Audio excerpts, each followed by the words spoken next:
segundo día de las cuartas jornadas de conservación preventiva y gestión de riesgos. Alejandra, María Laura, Sabrina, Fabián, Emi, estamos acá súper preparados para esta sesión. Y bueno, tenemos un invitado muy especial, Yerko, no sé si puedes prender tu cámara. ¿Cómo estás? Buenas tardes por Hola, acá. ¿cómo están? ¿Me escuchan bien? Te escuchamos perfecto.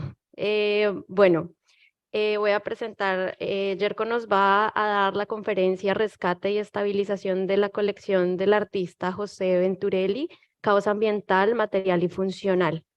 Yerko es conservador científico dedicado al estudio del biodeterioro y contaminación de las salas patrimoniales. Ha desarrollado y participado en proyectos de investigación y formación en torno a la conservación de papel, textiles, obras de arte y arqueología, y en la investigación ambiental y fitosanitaria en edificios patrimoniales, identificando contaminaciones microbiológicas de acuerdo al análisis ambientales multifactoriales. Desde el 2015 y parte de la asignatura de Biología aplicada a la conservación de bienes patrimoniales. En conjunto, ha desarrollado talleres y cursos de especialización en instituciones, archivos y bibliotecas y museos.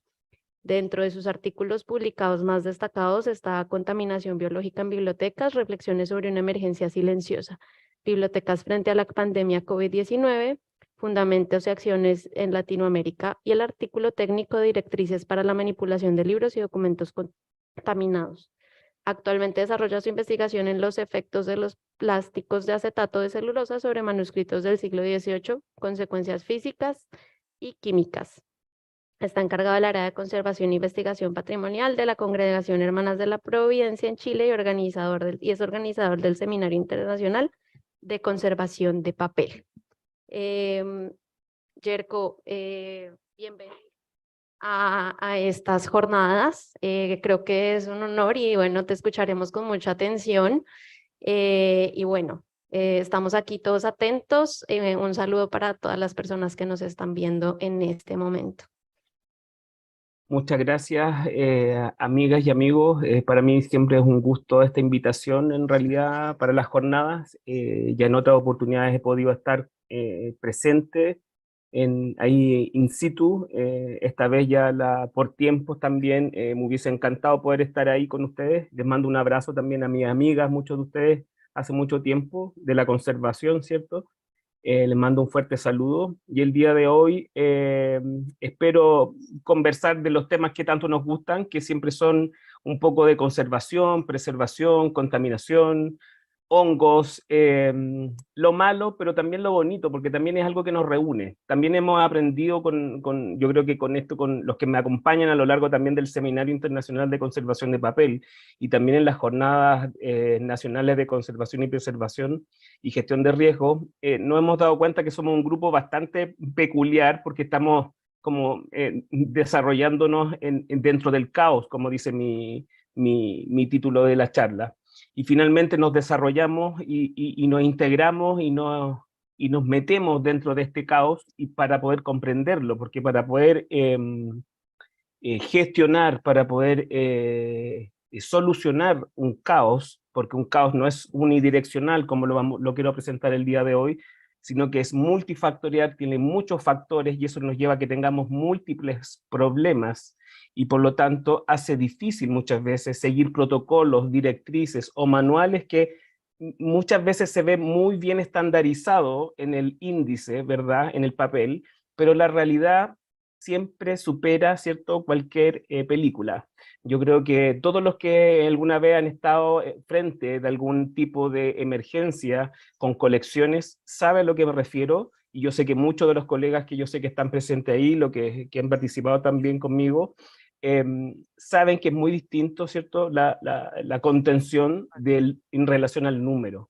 Y en este caso quiero representar lo mejor posible tanto la importancia de la colección de un artista chileno como es José Venturelli y su obra y su colección, pero por otro lado también la importancia que tiene los tratamientos de las colecciones como se debe en un circuito como es latinoamericano, donde la gestión del dinero y la gestión de muchas veces las metodologías, incluso la intervención, se hace muy difícil. Así que espero que el día de hoy si tienen preguntas, ustedes saben que a mí me las pueden hacer después de la charla. Este día, por lo tanto, esta charla se enmarca, ¿verdad?, en el proyecto de salvataje y conservación de las obras del artista José Venturelli afectadas por inundación en la ciudad de Santiago de Chile. Nosotros trabajamos desde el Ministerio de las Culturas, las Artes y el Patrimonio para la Fundación Venturelli a través de Sur Patrimonio, un equipo de conservadores y otros profesionales a cargo de este gran trabajo, ¿verdad?, que tiene que ver con una intervención primaria para poder contener eh, este evento que le ocurre a esta colección, que vamos a ir reconociéndola, que es mayoritariamente papel, lo que lo hace, y por eso me llaman a mí también, y por los hongos, mayoritariamente es papel, mayoritariamente es muy susceptible, es muy rica en distintos tipos de papel, es increíblemente rica en diferentes tipos de papel. También es algo que quizás para otra charla vamos a ver cómo el trabajo que hizo José a lo largo de su historia, ¿cierto? También desde la conservación, cómo trató sus obras, lo que hizo también muy interesante este camino del reconocimiento de sus obras, cómo pudieron también conservarse a través del tiempo. Esta inundación tiene que ver con contextos. Para contextualizar un poco, las inundaciones a través del tiempo han sido famosas. Yo no vengo, ¿cierto? Aquí hay personas que saben mucho más de inundaciones, cada uno se dedica a lo que yo soy respetuoso en eso. Las instituciones en general, ¿cierto? Tanto las bibliotecas, los archivos y los museos, es un problema, ¿cierto? Las grandes pensar en los desastres. Y desde hace algún tiempo se viene trabajando en la gestión de riesgos y muchas veces la gestión de riesgos se va un poco de las manos, quizás por el número de las colecciones, por otro lado porque no se logra identificar a gran nivel, porque se necesita dinero, a gran especificidad el material con el que se está trabajando. También creo, y en mi conocimiento, hay una dificultad en identificar las patologías en relación a la conservación que pueden tener esos bienes en relación a esas emergencias, lo que hace también un poco dudosa en algunos casos la implementación de tratamientos a corto, mediano y largo plazo, lo que también dificultaría, por otro lado, poder atribuir ciertos dineros o proyectos que sean útiles, ¿cierto?, efectivamente dentro de las instituciones de menor o mayor envergadura. Para contextualizar, por lo tanto, estas características, las inundaciones siempre se han caracterizado como un problema grave, no tan solo dentro del patrimonio. Convengamos que las inundaciones siguen siendo hoy en día, incluso en Chile, hace pocas semanas atrás, las inundaciones de ríos, ¿cierto?, han causado grandes estragos, no solamente en nuestro país, sino que vienen siendo eventos bastante frecuentes debido a los cambios climáticos. Esto es algo que yo creo que las instituciones se tienen que poner en conciencia, ¿verdad?, para poder elaborar planes estratégicos y planes de gestión que sean avanzados, pero también, como siempre, es algo que lo hemos conversado mucho en el seminario de papel, cuando conversamos estos temas, que sean rigurosos en relación a nuestra realidad. Muchas veces se hacen planes de gestión de riesgos que son enormes, de años, de unas planificaciones que son un poco abrumadoras quizás, pero tenemos que llevarlas a cabo en menor tiempo, con menores recursos, con una sola persona muchas veces trabajando para un área, y por lo tanto eso disminuye la probabilidad de que ese proyecto se lleve a cabo. Pero no por eso no podemos realizar una gestión de riesgo. Por lo tanto, la inundación yo creo que como un efecto de la naturaleza llegó para quedarse. Siempre han existido en el mundo, ¿cierto? Porque los ríos toman sus cauces, porque el agua se sale y un poco yendo eh, a la derivación, ¿cierto?, de la palabra inundación, buscando, ¿cierto?, lo primero que uno busca, qué es lo que es inundación en Google, que es nuestro diccionario ahora más rápido, ¿cierto?, dice que la inundación deriva exactamente del inundatio, que es el resultado de la unión de los siguientes componentes. Es interesante cuando uno empieza a desglosar, ¿cierto? del prefijo in, que significa hacia adentro, del sustantivo unda, que es el sinónimo de ola, y el sufijo sion, que se usa para indicar acción, ¿cierto? Entonces, por lo tanto, estamos viendo que es la ola que en efecto, ¿cierto? Se inunda hacia adentro y que tiene un sentido tan, incluso tiene más sentido de lo que nos pasa a las instituciones patrimoniales, o sea, cuando se te inunda una casa, cuando se te inunda el museo, la fundación, las obras de arte, porque es lo que entra. En el caso, por ejemplo, de las inundaciones de los maremotos, como vemos en las imágenes, los ríos son partes externas que se asocia con lugares que no estaban con agua y ahora están con agua. Pero las inundaciones en patrimonio es un lugar que estaba seco, pero estaba cerrado y el agua entra a un lugar donde no correspondía. Entonces, todas esas definiciones que podría otra persona quizás tenerlo en cuenta, a la hora, ¿cierto?, del trabajo, cuando nos corresponde en patrimonio, el trabajo es bastante diferente, si es que nosotros lo pensamos, por ejemplo, una inundación de un libro, si se nos moja un libro, es muy distinto a que se nos moje una colección. Es muy diferente la metodología que tenemos que planificar, gestionar, las metodologías de menor a mayor grado, y por lo tanto, también la rapidez con la que nosotros tenemos que trabajar. Esto nos pone en jaque, ¿verdad? Porque aquí comienzan a trabajar otros factores que vienen, ¿cierto?, acumulándose a esta generación de deterioros.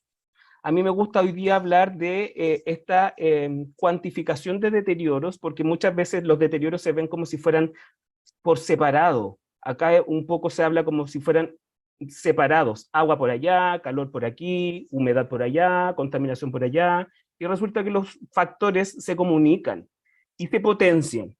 Y por lo tanto, cuando hay lugares que se potencian más por las condiciones ambientales o climáticas, y hay algunos lugares que se potencian menos por la manipulación, por las condiciones ambientales, etc. Y eso se puede estudiar y se puede manejar. Algunos casos breves, ¿cierto?, de inundaciones en museos es el ejemplo. eh, por ejemplo, aquí está dice el Zurbarán y otros 2.800 cuadros que estuvieron 2 días flotando en un museo inundado al sur de París.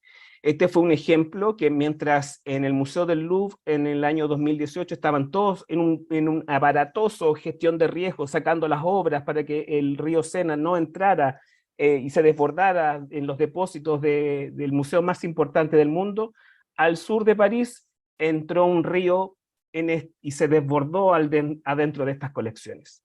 ¿Qué pasó, cierto? Imagínense, todo el pueblo tuvo que salir a resguardar estas colecciones y lamentablemente, porque claro, se pone foco en uno de los museos más importantes que tiene todo y tiene toda la gestión, ¿cierto?, para poder abordar, porque ya está así planificado, pero se dejó de lado un par de kilómetros más allá, un museo con obras importantes, ¿cierto? Se dejó que flotaran durante 2 días a la vista y paciencia de las personas que habitaban el lugar.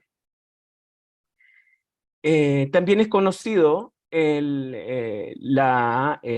que pasó en Florencia, ¿cierto? En el año 1966, cuando en esta ciudad, ¿cierto?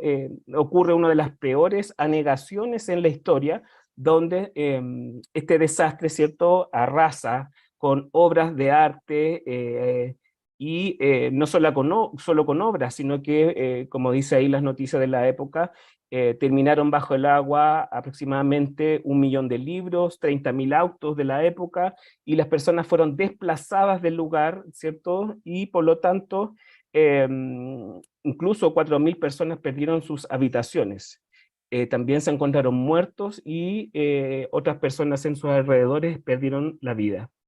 Este tipo de eventos que puede ser terriblemente catastróficos, ¿cierto? Como se ven las imágenes, que me encantó esta chica que está haciendo una limpieza. Yo siempre había escuchado de mis amigas que habían estudiado en Italia, que les mando muchos saludos, conservación, hablaban de este gran desastre, porque fue un hito en Italia este gran desastre. Esta negación, esta inundación, ¿verdad? Porque esto ya no tiene precedentes cuando arrastra las obras de arte. Los expertos coinciden, ¿cierto?, al día de hoy, que si bien fue una tragedia, ¿cierto?, a gran escala, fue la oportunidad para poder rescatar muchas obras de arte y también para replantearse cómo estaba la conservación y la restauración a ese nivel, siendo que era uno de los países que es un país importante de elaboración, ¿cierto?, de la cuna de muchas obras de arte. Y por lo tanto, llegó hoy día Florencia a convertirse en una de las capitales mundiales de la conservación y de la restauración, donde tienen las mejores escuelas de restauración de papel, por ejemplo, de pintura y caballete y de escultura. Todo esto ellos lo tomaron para poder gestionar y poder trabajar en su patrimonio. ¿Qué nos queda pensar? Que tenemos que, antes de poder llegar a los objetos y que ocurra un desastre, hay que, como otros colegas hablaron el día de ayer, hay que evaluar la gestión, ¿cierto?, la gestión de riesgos, que es importantísima para cualquier lugar que contenga patrimonio. Esto es un trabajo, como les dije yo, a largo plazo y que quizás necesite evaluarse dentro de mayor o menor medida, y que yo sé que muchas instancias están colaborando para que esto suceda. Yo creo que siempre es bueno pensar hacia ese lado. Pero ¿qué proyección hay en la realidad? En la realidad, ¿cierto?, siempre tenemos que seguir muchos protocolos, medidas, ¿cierto?, de seguridad, manuales, afiches, ni me digan todo lo que había que hacer, me acuerdo, para el COVID, ¿se acuerda? Porque también fue tomado como una emergencia sanitaria y por lo tanto teníamos que gestionar un montón de protocolos para poder, ¿cierto?, incluso mover obras, exposiciones, etcétera. Pero con mi experiencia, y yo creo que muchos estarán de acuerdo conmigo, después los protocolos se relajan. Con el tiempo los protocolos se relajan, después nadie los lee, los protocolos se borran. En un desastre, alguna vez, no voy a decir dónde, vi un programa de gestión de riesgos de terremoto, me acuerdo, en Europa, donde estaba trabajando, y estaban haciendo un simulacro de terremoto, y para mí era muy interesante porque yo vivo en Chile, y un país el más sísmico del mundo, yo creo, y era interesante ver cómo rescataban las obras. Supuestamente era un sismo de grado 7, y a mí di mi opinión porque me parecía, yo les pregunté si había alguna vez estado en algún terremoto, y ninguno había estado en un terremoto. Entonces, hay que ser, hay que tener cuidado cuando uno hace estos protocolos, porque la idea es que un protocolo sirva para que lo podamos realizar, ¿cierto?, en los momentos de urgencia, de desastre, y otros que sean a largo plazo. Creo que ahí hay que tener cuidado con esa proyección en el trabajo de rescate.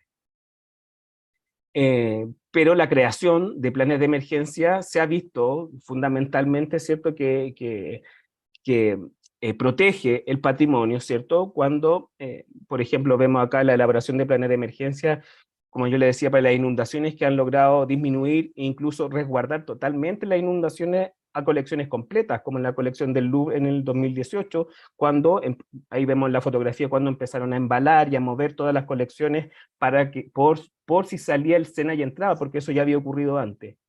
También un bonito ejemplo de este cuidado lo tiene el Museo de Antioquía, en Medellín, con las obras del Museo de Botero. Los que hemos podido contemplar este museo es un parque, ¿cierto?, de las esculturas, donde las obras de Botero están en el interior, y por lo tanto ellos saben que cada cierto tiempo entra agua hacia esos sectores de las obras, y ellos ya tienen un plan de gestión con personal adecuado, más de 80 personas, etcétera. Hoy día no sé cómo estará ese plan, lo desconozco, pero sé que existe un plan de gestión en relación a la reacción para ese problema de inundación. Y yo creo que así tenemos que aprender que en mayor o menor medida, en relación a nuestros conocimientos y en relación también a nuestras posibilidades, tenemos que tener un plan de desarrollo y desarrollar un plan de emergencia para nuestras colecciones. Pero ¿qué pasa si no existen las condiciones más o menos regulares para acondicionar las colecciones, que es lo que pasa lamentablemente quizás en el 70 o 60% de las colecciones de Latinoamérica. Vale, seamos honestos, ¿verdad? ¿Qué pasaría? El biodeterioro, que es parte fundamental, ¿cierto? Y que a algunos nos gusta y a algunos, lamentablemente, en patrimonio tratamos de, no lamentablemente, debemos frenarlo porque el deterioro biológico es parte de la naturaleza. Los compuestos orgánicos deben seguir, ¿cierto?, su ciclo vital y por lo tanto deben estos compuestos seguir hacia la descomposición en sus elementos esenciales. Y por lo tanto, este ciclo, si nosotros no frenamos este ciclo vital, se van a ir a un ciclo metabólico de degradación completo y por lo tanto la materia va a desaparecer en un minuto. Este ciclo, que nosotros muchas veces lo podemos asociar con contaminación directamente, con hongos, con bacterias, con líquenes, como vemos también en este zapatito que lo fue encontrado en el sur de Chile, que me lo entregó, esta foto me la regaló una persona, ¿cierto?, que estaba fotografiando en el sur de Chile. Sigue imagínense que este zapato hubiese sido de alguien importante, tenemos que rescatarlo.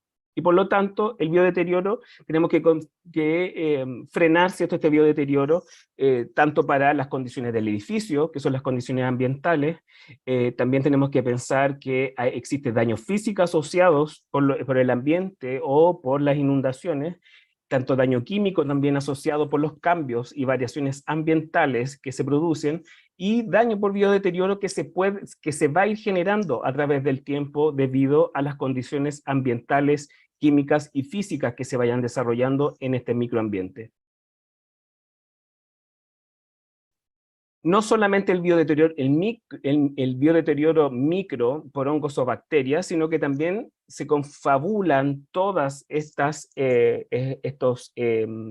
participantes y pueden comenzar, dependiendo de la temporada en que ocurra una inundación, pueden comenzar a entrar nuevas participantes a este juego, como plagas. También las plagas las plagas en patrimonio son complejas. Acá vemos un libro que está comido por termitas. Los roedores también son un tema que se tiene que, en algunos lugares sigue siendo muy relevante el tema de los roedores porque muchas veces es el único alimento que tienen. Los hongos, como ya le había dicho, la colonización de textiles, por ejemplo, y los textiles y los papeles son y siguen siendo los más susceptibles a la degradación por microorganismos. Ahí vemos una linda colonización de un libro, ¿cierto? Su parte de cuero, los hongos que están siendo caracterizados y por lo tanto, ¿cierto? Podemos encontrar una diversidad nuevamente de participantes dentro de este mundo que se ha generado a través de la entrada de agua, porque también tenemos que entender que el agua genera vida. El agua genera vida. Los soportes de tipo orgánico son el material, ¿cierto?, de comida y de alimentación, de energía para los seres vivos microscópicos y también algunos roedores y algunos insectos. Y por lo tanto, esta generación de vida nosotros debemos tratar de frenarla lo máximo posible. Las obras de arte y también el material bibliográfico posee información y posee una estructura que debemos tratar de salvar a toda costa. Esta información histórica y artística es fundamental para que nosotros podamos continuar con la historia no tan solo de la colección, sino que también del artista. Esta contaminación, y que puede llegar a generar biodeterioro, tiene bastantes factores, como le decía yo. He generado esta ruleta, le voy a decir yo, ¿sí? Le voy a decir como ruleta. Es como una respuesta multifactorial cuando existe, por ejemplo, existe variación ambiental en un lugar, se va a generar variación microambiental con una elevación de la temperatura, con posiblemente, dependiendo de la estación, aumento de las temperaturas o baja de las temperaturas, se van a producir efectos físicos y químicos sobre los soportes y sobre los elementos sustentados de esos soportes, porque ya entramos a un mundo distinto, no sobre el papel, sino que sobre los elementos sustentados de los soportes, que en este caso de la colección Venturelli, como les voy a presentar ahora, es increíblemente variado, lo que hace muy difícil también su manipulación y su resguardo. La participación directa de la contaminación microbiológica presente, la aparición de plagas dentro de la colección, la contaminación ambiental, la polución que puede estar presente, por ejemplo, en una colección que está resguardada en el centro de la ciudad de Santiago, que es una de las ciudades más contaminadas del país, y también asociado al limitado espacio de trabajo donde se encuentra la colección en este momento. Por lo tanto, y muchos otros factores que pueden estar asociados a, ¿cierto?, a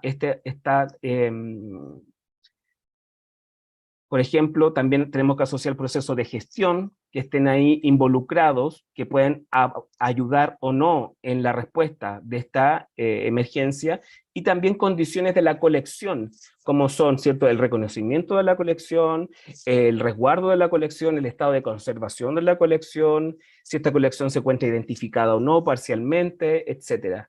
Todas esas condiciones ayudan en mayor o menor medida a la reacción de la conservación en relación a la contaminación a grandes volúmenes. Y en la respuesta, por lo tanto, metodológica que uno pueda planificar y plantearse en relación a las técnicas de conservación y restauración. Volviendo a la vida real, ¿verdad? Más real que la degradación biológica, no sé qué puedo contarles, ¿cierto?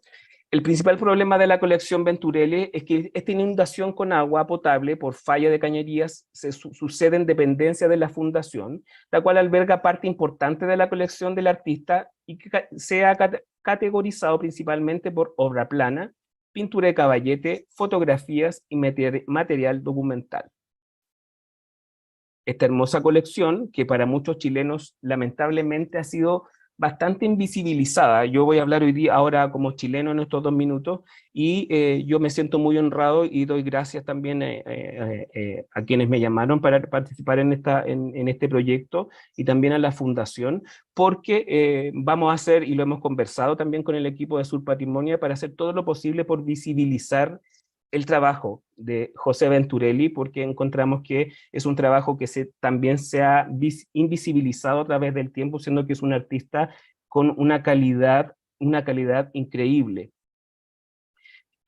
José fue un prolífico grabador y pintor de caballete. Con este tipo de obras participó en algunos salones oficiales en bienales americanas de grabado, celebradas en Santiago, y así también en importantes muestras individuales, por ejemplo en Sao Paulo, Buenos Aires, México, entre otros como Berlín y Beijing, dentro de las más importantes. Sin duda, este trabajo ha sido relevante, pero como muralista ha sido muy reconocido, y en varios países. De este modo, sus murales pueden hallarse en Chile y en territorios tan diversos como Cuba, China y Suiza. José Venturelli fue contemporáneo de la generación de los años 40 y no obstante se distanció de sus temáticas y prácticas. Su obra ha sido emparentada más bien con las artistas coetáneos como Julio Escamés y Pedro Lobos, y la del grabador Carlos Hermosilla, para quienes lo conocen más estrechamente. En Chile estableció estrecha amistad con el fotógrafo Antonio Quintana, quien saben que es muy relevante, y el poeta Pablo Neruda, ampliamente conocido. Pero además de su trabajo artístico, desarrolló labores docentes en la Universidad de Beijing en los años 50 y fue dirigente del Cuerpo de Paz para los países de África, Asia y del Pacífico. José es un gran representante de los artistas chilenos en el extranjero y por lo tanto es reconocido por muchos artistas y muchos países, o sea, su obra es altamente reconocida en otros países, y eso hoy queremos que vuelva a ser, ese reconocimiento queremos que vuelva a nuestro país. Pese a tener residencia en Suiza, José pasó sus últimos días en China mientras preparaba su regreso definitivo a Chile. El artista fallece el 17 de septiembre de 1988 en Beijing. Aquí algunas de sus obras, el que voy a dejar la dirección de su página web para que las visite. son algunas pinturas, aquí en algunas voy a poner su nombre, algunas son en gran formato, por ejemplo, estas son pinturas de Caballete en gran formato, debo decir que son las que de mi gusto, ¿cierto? Aquí, por ejemplo, está esta que es muy reconocida también, que es de la serie del Canto General de Pablo Neruda, es una serigrafía llamada El Vengador, que es muy reconocida, de Venturelli. Acá hay una también llamada Recuerdos, que es una litografía, y otra llamada Alguna parte en todo tiempo, que es un dibujo. Otra pintura, una serigrafía de la recogedora de Ágatas y El encuentro de muchos, que es una litografía. Una pequeña parte para que ustedes vayan a la página web de la fundación, para que puedan reconocer la amplia trayectoria y el trabajo de José. La reflexión y Dos mujeres y lápiz sobre papel son algunas de las cientos, miles de obras que tiene José, y muchas de ellas se encuentran hoy en estado de análisis y de biodeterioro, y por lo tanto yo los invito aquí, ahí les dejo la página web para que visiten su obra, para que reconozcan al artista y por lo tanto sigan masificando también su obra a través del tiempo. Esta inundación, por lo tanto, que cae en esta colección, aquí se realiza una evaluación primaria por parte del Centro Nacional de Conservación y Restauración de Chile, que es la labor principal, de quienes conocen, la labor principal del Centro de Restauración del CNCR, hace una labor primaria y da unas indicaciones de la salvaguarda de la colección. En este primer informe, ¿cierto?, da las indicaciones de manipulación y resguardo de primera instancia. Como ustedes ven, la situación era compleja porque muchas de sus obras se encontraban enrolladas, en rollos, porque se encontraban en muchas de ellas en exposición, guardadas sobre mesas, planeras, el agua corrió desde el baño y se acumuló en estos pisos, y por lo tanto la humedad, era un 14 de febrero, estaba cerrado, y por lo tanto la humedad, ¿cierto?, eh, hizo los estragos que tenía que hacer, y el tiempo que tenía que estar ahí adentro de estas obras. Eh, Cuando llega el equipo a trabajar, se realiza un reconocimiento inicial del problema, posteriormente se comienza la estabilización ambiental, que es lo que primero nosotros tenemos que hacer, ¿cierto? Reconocimiento y estabilización ambiental, humedad, contaminación, también control de los espacios de las salas para el movimiento de las obras, la identificación de espacios de trabajo, luego la manipulación de obras y bienes, luego también tenemos que ver la manipulación, como le dije yo, identificando las obras afectadas, el inventario, los protocolos de cuidado, conservación, limpieza, estabilización y desinfección. Era una etapa de largo aliento donde participaron muchas personas, y también participa arduamente la directora de la Fundación, Malva Venturelli, que ella sin cesar ha estado ahí tratando de salvar la colección de su familia, de su abuelo, para, ¿cierto?, la posteridad y para el país. Este protocolo, sin tener un protocolo tan claro en primera instancia, porque las emergencias son así, uno tiene que, cuando uno rescata, en realidad el protocolo uno lo va haciendo, uno tiene un protocolo estándar, y los que hemos trabajado quizás más, tenemos más experiencia, vamos modificando de acuerdo a lo que nos vamos encontrando. Algunas particularidades que nosotros encontramos fue, por ejemplo, en algunas de las obras, marcas de agua que ya se habían generado, solubilidad de pigmentos, de tintas, ondulaciones de las obras. Aquí también vemos el anverso y el reverso de la obra, cómo se ha generado este corrimiento del agua a través de la obra, y por lo tanto, posterior a este evento primario que es la salida del agua, posteriormente comienza a generarse también el biodeterioro sobre algunas de las obras, sobre varias de las obras. Hoy día no voy a hablar de cuantificación del deterioro, pero hoy día voy a mostrar cómo los principales daños que se fueron evidenciando a través de cuando iba aumentando la temperatura, iba aumentando la humedad, ¿verdad? y por lo tanto se iban generando pérdidas, daños físicos, daños químicos, se producían también no solamente en el papel pérdida de las fibras, daños colaterales en relación a la humedad, sino que también en otro tipo de formatos, como en este que también están en carpetas de acetato, se produjo también una acidificación de los soportes y por lo tanto se tuvo que mantener también en resguardo para ventilar ese tipo de obras y cambiarlo de guarda. Consideraciones que no estaban en primer momento. También encontramos hay una variedad de soportes, por lo tanto lo hacía bastante difícil. Y de tamaños, esto algunos podían medir 2 metros, algunos 3 metros, más de 3 metros. Ustedes ven lo hermoso que es esto, nos encontramos y muchas veces con mis colegas Pamela, quien le envía, las dos Pamelas con las que trabajo arduamente ahí, que hemos trabajado mucho en este proyecto, nos encontramos con estas obras, ¿cierto?, de José y nos quedamos admirando por un lado los hongos, pero también admirando la obra que nos inundaba también en todo su aspecto. Se realizó un acondicionamiento del lugar, se transformó un pequeño espacio para un laboratorio taller, para ir limpiando rápidamente obras, ¿cierto? Limpiando obras, gestionando la purificación del ambiente, purificadores, deshumidificadores, eh, eh, ventilación de los espacios.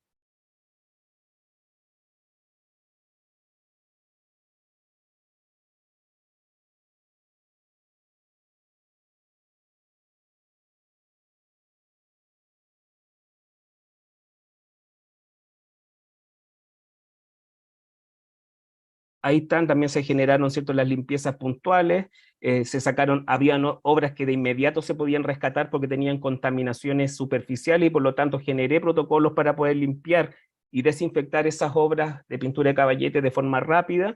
Y en ese proceso que se estaba realizando este orden y ya teníamos un poco, estábamos saliendo un poquito, ya estamos entrando en el orden de esto, eh, se genera un problema en relación estábamos limpiando estas obras, miren ahí la generación de biodeterioro en algunas de las obras, quiero pasar un poquito rápido, el tiempo me va a pillar.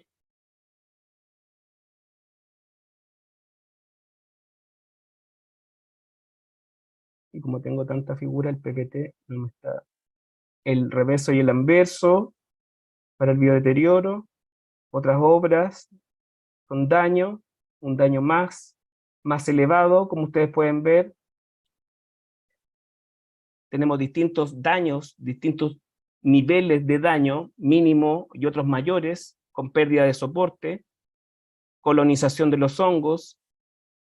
También tenemos material bibliográfico, documental, fotografía que tenemos que rescatar.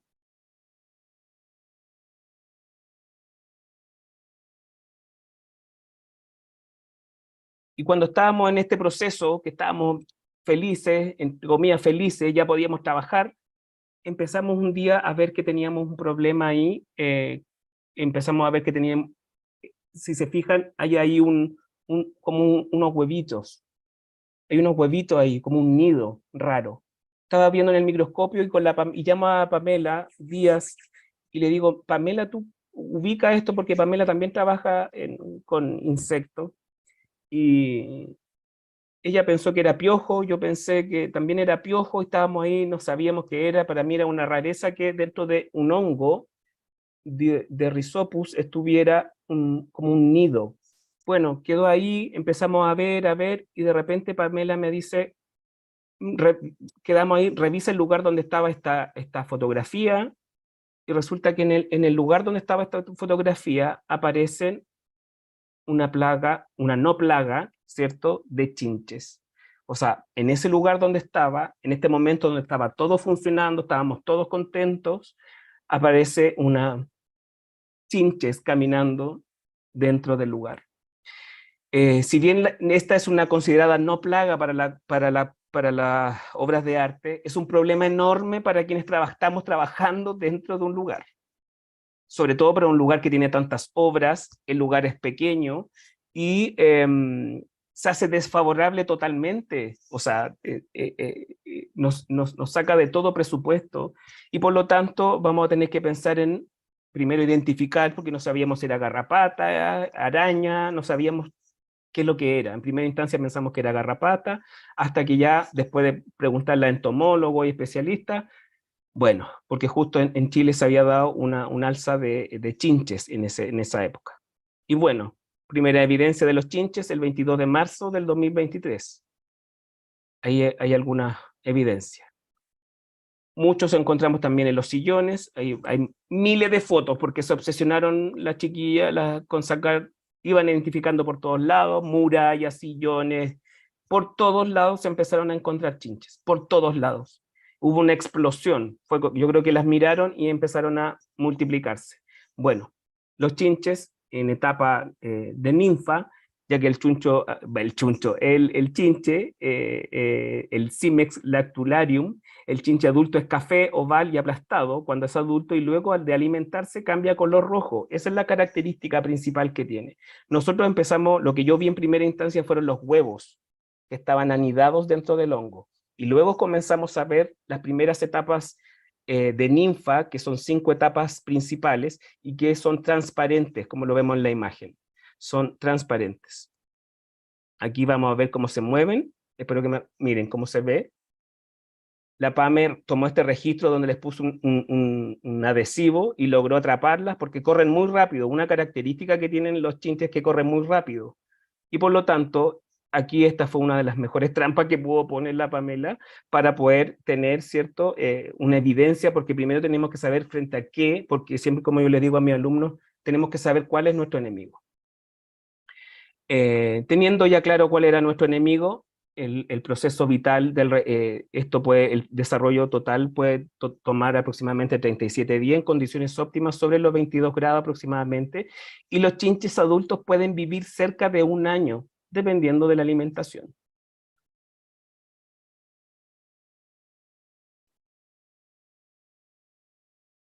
Por lo tanto, luego de esto, de este desastre que nos viene a interferir, ¿cierto?, dentro de este trabajo tranquilo que veníamos haciendo, se toman en conocimiento de otros trabajos anteriores, de inmediato teníamos los implementos, aspirar completamente el lugar por todos lados, con aspiradoras con filtros EPA, implementos, lo que teníamos a mano en primera instancia, y buscar químicamente cuáles eran, ¿cierto?, los principales focos de donde encontrábamos, y los tratamientos de la infestación por chinches.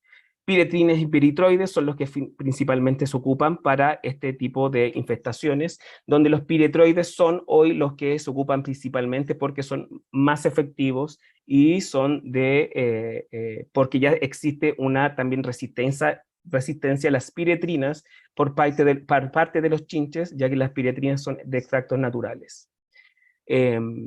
Pero tenemos que entender, ¿cierto?, que las piretroides, por ejemplo, son también elementos tóxicos los cuales tenemos que tener cuidado.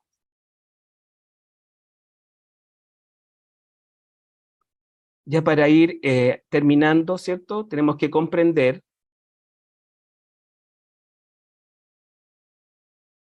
los piretroides. Por lo tanto, se decidió, después de muchas conversaciones, porque era complejo, teníamos una cantidad de obras enorme y teníamos que pensar en las obras. Teníamos que usar piretroides, y ya sabíamos qué usar y para qué usarlo y cómo usarlo. Es lo primero que teníamos, ya teníamos dirigida la bomba.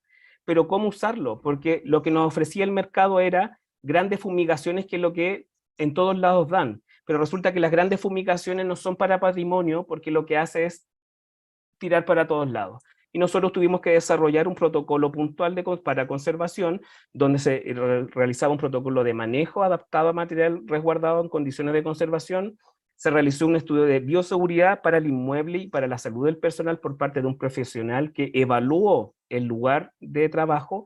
Se realiza un seguimiento de desinsectación de acuerdo a la plaga específica, un control, ¿cierto?, regular del equipo de protección de personal, control ambiental de ventilación, purificación de aire, humedad, temperatura, limpieza diaria y tiempo, y entender que este proceso es lento si es que queremos que sea efectivo y que también sea pensando en el resguardo total y completo de la colección.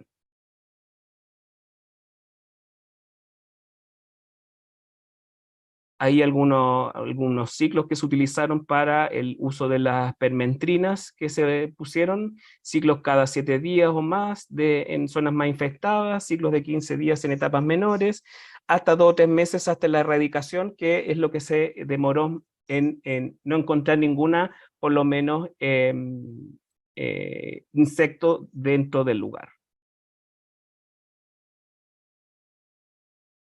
También es importante saber que hay uno de los principales peros es que uno se puede llevar los chinches a la casa. En mi caso yo me lo llevé, mi suerte siempre, ¿cierto? Yo me lo llevé, así que tuve que ocupar el champú de piojos, pediculicida Killnix, que es permentrina al 1%, y lo doy como consejo porque eso les va a pasar a todo el que le pase, y por lo tanto van a tener que dormir una noche completa con esta crema en el cuerpo, así como una momia, ¿cierto? Hasta aquí, porque no se le puede echar en la cara, como una momia, y al otro día se bañan con agua lo más caliente posible y van a quedar impecables sin piojos.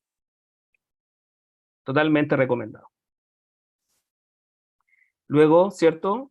Todo lo de conservación, se me olvidó decir, tuvimos que cubrir las obras, ¿cierto? Y todo el trabajo de la colección, se me va a acabar el tiempo, todo el trabajo de la conservación, ¿cierto? De cuidado, que cada una de las obras se tuvo que resguardar para que los líquidos no cayeran sobre ellas, hubo limpieza específica de las obras, en mayor o menor medida, porque esto se tuvo que ir arreglando de acuerdo a la gestión del lugar también. Bueno, tengo mucho más que contarles, pero los dejo invitado también a que visiten la página de la Fundación, también el Instagram de la Fundación Venturelli, bueno, mi Instagram también, que yo también subo mucho trabajo de Venturelli. Estamos tratando de trabajar arduamente en esta colección, así que muchas gracias y saludos también a mi equipo de conservación, a Gene, a Pamela Díaz, a Pamela Riquelme, y a Malva también, que son principales trabajadores y gestores de este proyecto. Gracias.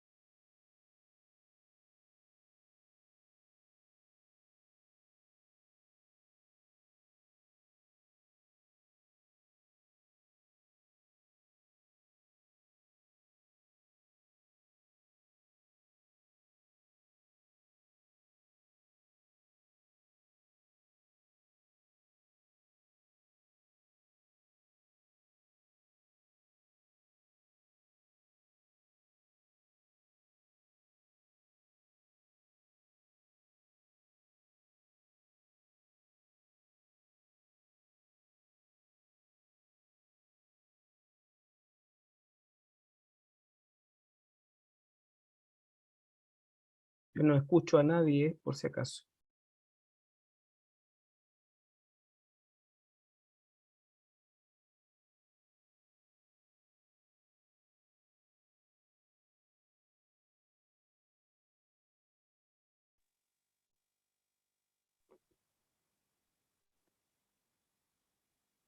Ya, ahí,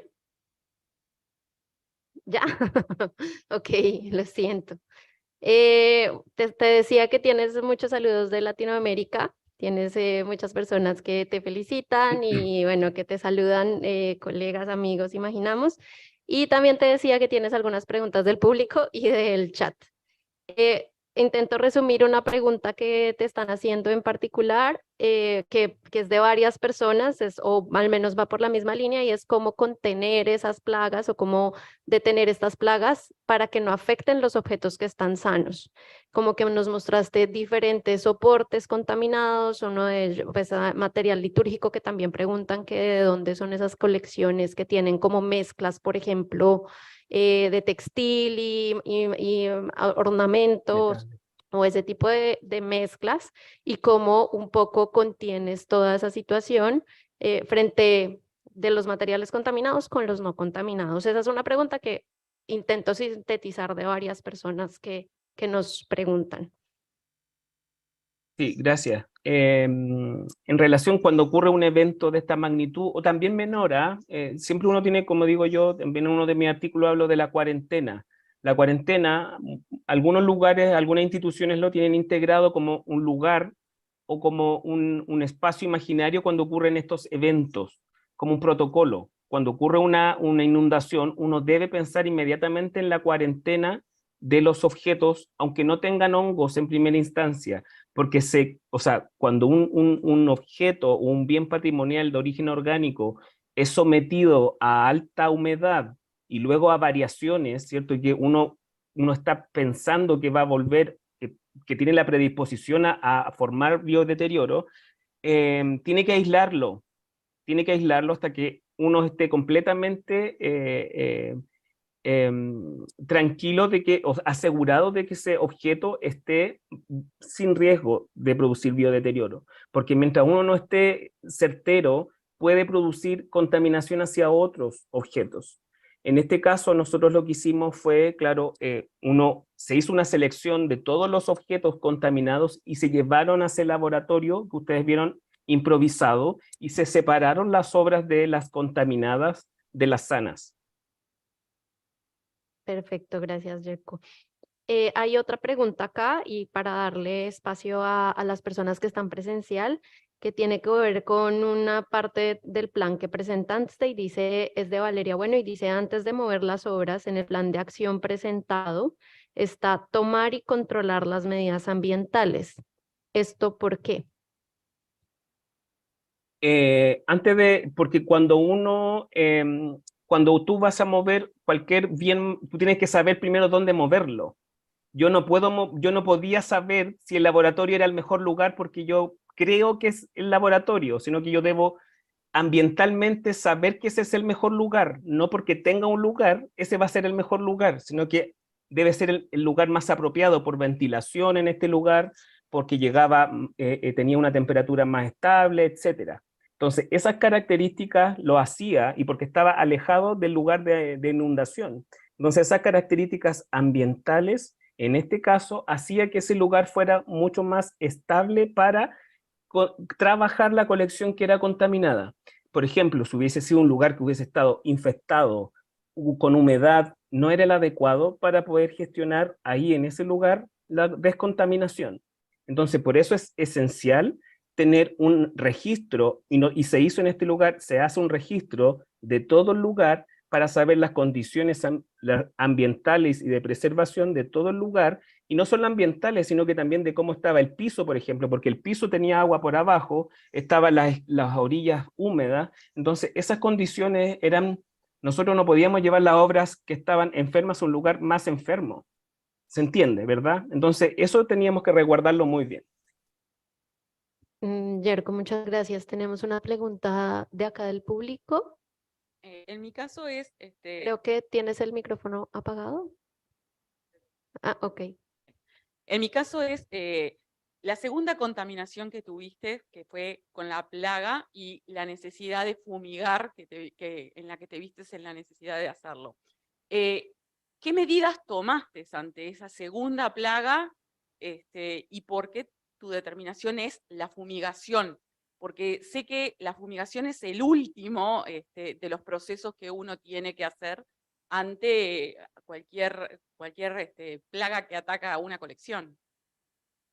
Claro, ahí a lo mejor no se entendió por lo rápido que pasó, pero yo mostré que habían dos opciones: la fumigación propiamente tal, que es la que dije que no había que hacer, que es la que está bomba, que fumiga todo y es la que está prohibida, y la que se hizo, que nosotros es la puntual, donde cubrimos la colección y solamente ahí me faltó, qué bueno que me lo preguntaste. Todo el protocolo que se hizo fue cubrir las obras, y esa fumigación manual que se hizo, que yo la llamo desinsectación, no fumigación, porque nosotros no estamos asperjando a libre albedrío, solamente tratamos el piso de forma muy controlada y las paredes y los techos y lugares escondidos por donde se esconden está bibliográficamente detectado, o sea, estudiado donde se esconden estos chinches. No tirábamos a diestra y siniestra, sino que solamente en los sectores que se correspondían, porque era lo lógico. Entonces nosotros no tirábamos sobre las obras, nunca se tiró nada sobre las obras. Y todas las obras, como se mostraban al final, estaban cubiertas desde arriba hasta abajo, sin impermeabilizarlas, porque tampoco queríamos que subiera la humedad dentro de la colección. Entonces era un problema de logística, de espacio, de ventilación, de contaminación que teníamos que ir regulando bastante extenso. Pero sí, qué bueno que lo preguntaste para aclararlo. No se hizo una fumigación masiva porque eso nunca está contemplado y lo discutimos mucho y lo peleamos porque se quería, eso es lo que se hace. En todo, lo digo sin mucho, a mí no tengo problema en eso. Lo siguen haciendo en muchos lugares. Lo hacen porque es lo más rápido, ahí como decía yo, es lo más rápido, en 2 semanas está listo y no en 3 meses. Ujú. Yerko, voy a cerrar con, creo que están llegando varias preguntas relacionadas y creo que es chévere hacer la aclaración para todo el mundo y es todo este tema de las chinches, de que no afectan el patrimonio, pero sí afectan a las personas. Un poco también te preguntan si utilizaste algún método de congelación para proteger, pero creo que eso hace parte de aclarar porque las chinches también, o sea, porque no son un agente, digamos, preocupante en sí para la colección, sino Claro. realmente quedaron fue en tu pelo y no en el Claro, por eso patrimonio. ahí se identifican como no plaga, finalmente. No es una plaga para el patrimonio, sino que nos vinieron a nosotros, no nos dejan trabajar, finalmente. Ese es nosotros los podríamos haber dejado ahí, pero nosotros no hace a nosotros, es la salud, finalmente. Exacto. No sé si hay más preguntas. Si no hay más preguntas, agradecerte de nuevo, mandarte y transmitirte todos los saludos, que sí nos gustaría mucho que estuvieras acá, por supuesto, Igual. pero que también te sentimos y que nos alegra mucho que nos hayas podido acompañar a distancia. Un gusto, un abrazo y sigan disfrutando el amor por la conservación y la preservación. Cariño a todos. Gracias, Yerko.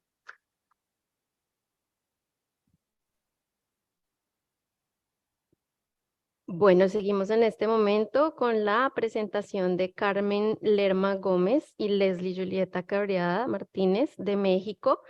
Ellas nos van a presentar la exposición Conservación Preventiva en un acervo de restos humanos momificados.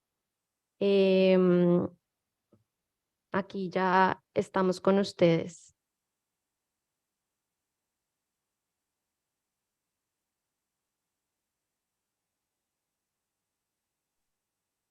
Muchas gracias, muy buenas tardes a todos.